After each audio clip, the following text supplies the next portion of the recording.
Pour ses mises au placard, 2001 fut la plus dure. Le directeur de la rédaction de France 2 de l'époque, devenu aujourd'hui maire de son village, se souvient.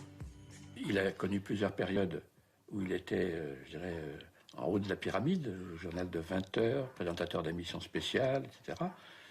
Et puis, après 2001, c'était même pas un placard, c'était dehors, quoi. Du jour au lendemain. Oui, du jour au lendemain.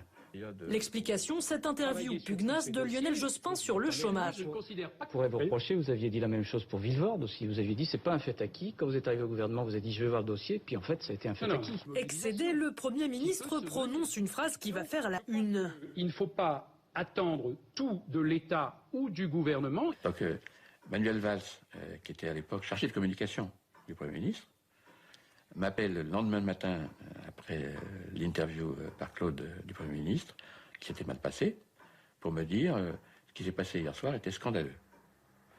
Claude Sérillon était agressif, il a posé de mauvaises questions, et donc c'est vraiment pas bien du tout. Et je lui ai répondu, c'était pas de mauvaises questions, c'était des mauvaises réponses. Quelques semaines plus tard, les deux journalistes sont virés. Une période difficile pour Claude Sérillon avant un repêchage chez Michel Drucker, mais le cœur n'y est plus.